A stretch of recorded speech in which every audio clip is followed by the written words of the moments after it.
Carta de Dom Maier a Paulo VI sobre a reforma litúrgica, enviada em 1º de janeiro de 2007. Local: Belo Horizonte, Minas Gerais, Brasil. Religião católica, idade 26 anos, segundo grau incompleto, profissão digitador. Jornal Ontem, Hoje e Sempre. Campos, janeiro a março de 2000. Carta ao Papa Paulo VI. Uma das primeiras reações contrárias à Missa Nova de Paulo VI, 12 de setembro de 1969. Carta inédita do bispo diocesano de Campos, Dom Antônio de Castro Maier, ao Papa Paulo VI, antes da entrada em vigor do novo rito da missa. Anexas à carta enviava também ao Papa considerações sobre o novo Ordo Missae. Este precioso documento foi recentemente encontrado nos arquivos de Dom Antônio. Campos, 12 de setembro de 1969. Beatíssimo Padre, tendo examinado atentamente o novo Ordo Missae, a entrar em vigor no próximo dia 30 de novembro, depois de muito rezar e refletir, julguei de meu dever, como sacerdote e como bispo, apresentar a vossa santidade minha angústia de consciência e formular, com a piedade e confiança filiais que devo ao vigário de Jesus Cristo, uma súplica. O novo Ordo Missae, pelas omissões e mutações que introduz no ordinário da missa, e por muitas de suas normas gerais que indicam o conceito e a natureza do novo missal, em pontos essenciais, não exprime, como deveria, a teologia do santo sacrifício da Eucaristia, estabelecida pelo Sacrossanto Concílio de Trento, na seção 22. Fato que a simples catequese não consegue contrabalançar. Em anexo, junto às razões que, a meu ver, justificam esta conclusão. Os motivos de ordem pastoral que eventualmente poderiam ser alegados a favor da nova estrutura da missa, primeiro, não podem chegar ao ponto de deixar no ouvido os argumentos de ordem dogmática que militam em sentido contrário. Depois, não parecem procedentes. As mudanças que preparam o novo Ordo não contribuíram para aumentar a fé e a piedade dos fiéis. Pelo contrário, deixaram-nos apreensivos, apreensão que o novo Ordo aumentou, porquanto abandonou a ideia de que nada há de imutável na Santa Igreja, nem mesmo o sacrossanto sacrifício da missa. Além disso, como saliento nas folhas juntas, o novo Ordo não só não afervora, senão que extenua a fé nas verdades centrais da vida católica, como a presença real de Jesus na Santíssima Eucaristia, a realidade do sacrifício propiciatório, o sacerdócio hierárquico. Cumpro, assim, um imperioso dever de consciência, suplicando humilde e respeitosamente a vossa santidade, se digne, por um ato positivo que elimine qualquer dúvida, autorizar-nos a continuar no uso do Ordo Missae de São Pio V, cuja eficácia na dilatação da Santa Igreja e no afervoramento de sacerdotes e fiéis é lembrada com tanta unção por vossa santidade. Estou certo que a paterna benevolência de vossa santidade não deixará de afastar as perplexidades que me angustiam o coração de sacerdote e bispo. Prostrado aos pés de vossa santidade, com humilde obediência e filial piedade, imploro a bênção apostólica. Antônio de Castro Maier, bispo de Campos, Brasil. Considerações sobre o novo Ordo Missae. Documento endereçado por Dom Antônio de Castro Maier ao Papa Paulo VI sobre a nova missa, 12 de setembro de 1969.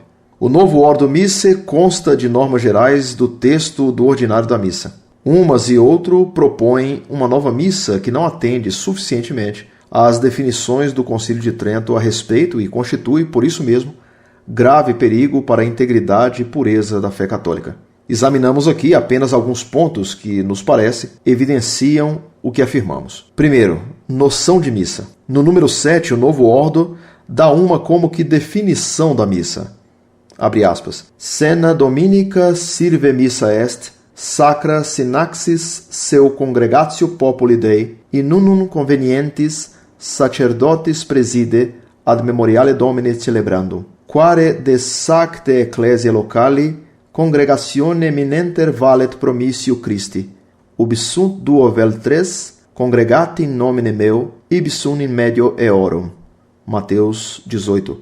A ceia do Senhor, ou missa, é a sagrada assembleia ou reunião do povo de Deus, sob a presidência do sacerdote, para celebrar o memorial do Senhor. Por isso, a respeito dessa reunião da Santa Igreja local, vale a promessa de Cristo, onde 2 ou 3 estiverem reunidos em meu nome, ali estarei no meio deles. Mateus 18. Nesta definição, insiste-se na missa como ceia. Aliás, Esta conceituação de missa ocorre com frequência em todo o decurso das normas gerais. Número 8, 48, 55D, 56, etc. Parece mesmo que a intenção do novo Ordo Missae é inculcar este aspecto da missa, o que é feito com detrimento de outro essencial, isto é, que a missa é um sacrifício. De fato, na letra B, na quase definição de missa do número 7, não se declara o caráter de sacrifício da missa, como, na letra C, não se salienta o caráter sacramental do sacerdote que o distingue dos fiéis. Além disso, na letra D, nada diz do valor intrínseco da missa independente da presença da Assembleia. Antes, faz supor que não há missa sem a congregatio populi, a reunião do povo, pois é a congregatio que define a missa. Enfim, na letra E, o texto deixa uma confusão entre a presença real e a presença espiritual, porquanto aplica à missa o texto de São Mateus, no qual se trata apenas da presença espiritual. O equívoco entre a presença real e a presença espiritual, notado no número 7, é confirmado pelo que diz o número 8, que divide a missa em mesa da palavra e mesa do corpo do Senhor. E igualmente oculta o caráter de sacrifício, que é o principal da missa, pois que a ceia não passa de uma consequência, como se pode deduzir do cânon 3 da seção 22 do Concílio de Trento. Observamos que os dois textos do Vaticano II, alegados na nota, não justificam a noção de missa proposta no texto. Observamos ainda que algumas expressões, mais ou menos incidentes, nas quais ocorrem afirmações como esta, que no altar sacrificium crucis subsignis sacramentalibus presens efficitur, número 259, torna-se presente o sacrifício da cruz sob sinais sacramentais, não são suficientes para dissipar um conceito equívoco inculcado ao se descrever a missa, no número 7, e em muitos outros lugares das normas gerais. Número 2. Finalidade da missa. A missa é sacrifício de louvor à Santíssima Trindade. Tal finalidade não aparece de modo explícito no Novus Ordo. Pelo contrário, o que na missa de São Pio V salientava esse fim do sacrifício foi supresso no Novo Ordo.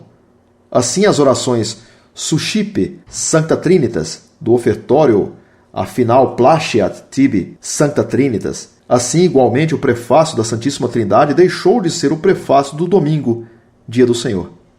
Além de Sacrificium Laudis Sanctissima Trinitatis, a missa é sacrifício propiciatório. Sobre esse caráter, contra os erros dos protestantes, insiste muito o Tridentino, capítulo 1 e cânon 3. Tal finalidade não aparece explícita no Novo Ordo. Aqui e acolá ocorre uma ou outra expressão que se poderia entender como envolvendo esse conceito. Jamais ele aparece sem sombra de dúvida. E ele está ausente quando as normas declaram a finalidade da missa, número 54. De fato, não é suficiente para atender à teologia da missa estabelecida pelo Tridentino afirmar que esta colima a santificação. Não é claro que este conceito envolva necessariamente o outro, de propiciação. Além disso, a intenção propiciatória, bem indicada na missa de São Pio V, desaparece na nova missa.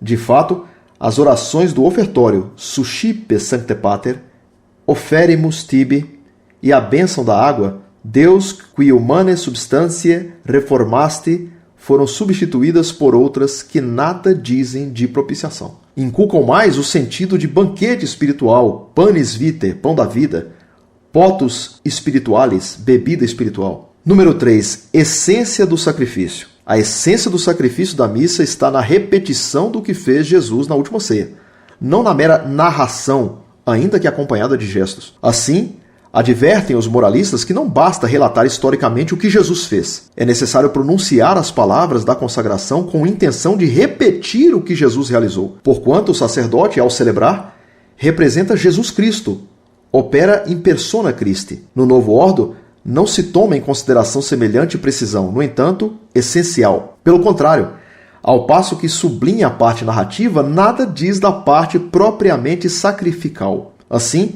ao expor a prece eucarística, fala de narratio institutionis, número 54D, narração da instituição. De maneira que as expressões Ecclesiam memoriam nipsius Christi agit, a igreja faz em memória do próprio Cristo, e a outra do final da consagração, hoc facite in meam commemorationem, fazer isto em minha memória, tem o sentido indicado pela explanação dada anteriormente nas normas gerais. Número 54D. Observamos que a frase final da consagração, ec quotiescunque faceritis, in mei memoriam facietis.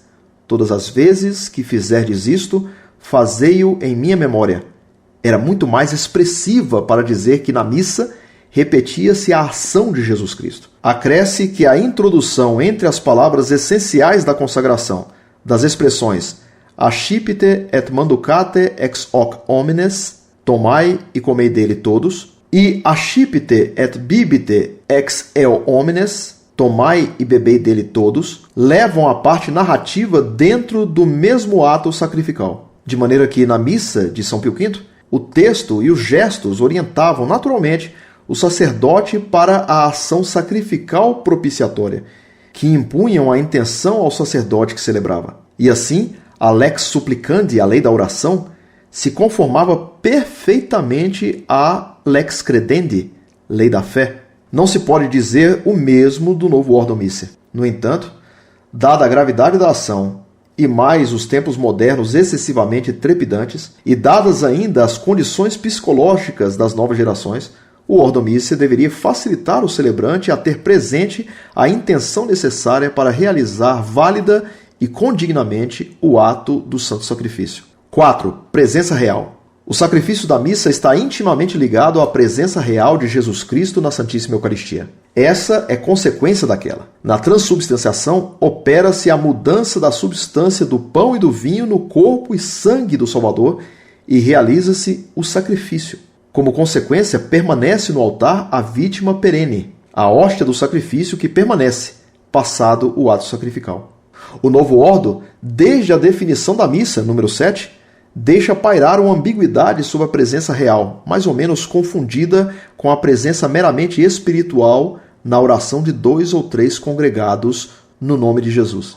Depois, a supressão de quase todas as genuflexões, maneira tradicional de adorar entre os latinos, a ação de graças sentado, a possibilidade de celebração sem a pedra d'ara, em simples mesa, a equiparação do manjar eucarístico com o manjar espiritual, tudo é de molde a obscurecer a fé na presença real. A última consideração sobre a equiparação entre o manjar eucarístico e o manjar espiritual deixa no ar a ideia de que a presença de Jesus na Santíssima Eucaristia está no uso, como acontece com a Palavra de Deus. E daí a resvalar para o erro dos luteranos não é tão difícil, especialmente numa sociedade pouco dada à reflexão de ordem transcendente.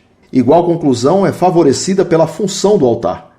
É ele apenas a mesa, onde não há, normalmente, lugar para o sacrário, onde habitualmente se conserva a vítima do sacrifício. Também a disciplina, no sentido de levar os fiéis a comungarem da mesma hóstia que o celebrante, de si, cria a ideia de que, acabado o sacrifício, não há mais lugar para a sagrada reserva. Assim, toda a disposição do novo Ordo Missae não só não afervora a fé na presença real, senão que a diminui. Número 5. Sacerdócio hierárquico. Define o Tridentino que Jesus instituiu os apóstolos sacerdotes, para que eles e outros sacerdotes, seus sucessores, oferecessem seu corpo e sangue. Cânon 2, seção 22. De maneira que a realização do sacrifício da missa é algo que exige a consagração sacerdotal. Por outro lado, o mesmo Concílio de Trento condena a tese protestante que faz de todos os cristãos sacerdotes do Novo Testamento. Vê-se, pois, que, segundo a fé, só o sacerdote hierárquico é capaz de realizar o sacrifício da nova lei. Esta verdade é diluída no novo Ordo Missae. Neste ordo, a missa é mais do povo do que do sacerdote. É também do sacerdote porque este faz parte da multidão. Não aparece como o mediador ex omnibus assumptus inies quesunt ad Deum, tomado dentre os homens para aquelas coisas que se referem a Deus. Inferior a Jesus Cristo e superior aos fiéis, como diz São Roberto Bellarmino. Ele não é o juiz que absolve, é simplesmente o irmão que preside. Outras observações poderíamos fazer que confirmariam o que acima dizemos. Julgamos, no entanto, que as questões apontadas bastam para mostrar que o novo Ordo Missae não se ajusta à teologia da missa, estabelecida de modo definitivo pelo Concílio de Trento. E por isso, constitui um grave perigo para a pureza da fé. Muito prezado, salve Maria. Conhecia e tenho esse texto de extremo valor de Dom Maia.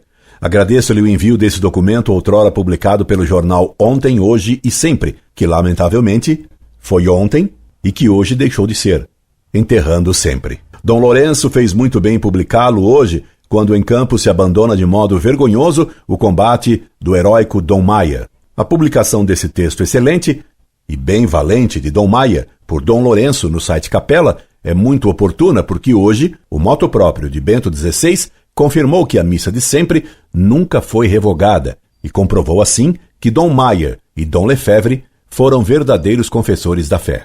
Logo mais, se Deus quiser, a injusta e nula excomunhão deles será revogada pelo Papa Bento XVI. No aguardo desse ato de justiça e triunfo da fé, tenho prazer e honra em reproduzir no site Montfort esse texto de Dom Maia, em ótima hora, veiculado pelo site Capela. Deus exalte Dom Maia e Dom Lefebvre. E a você, que Deus lhe pague pelo envio desse documento. Incorde Jesus Semper, Orlando Fedeli.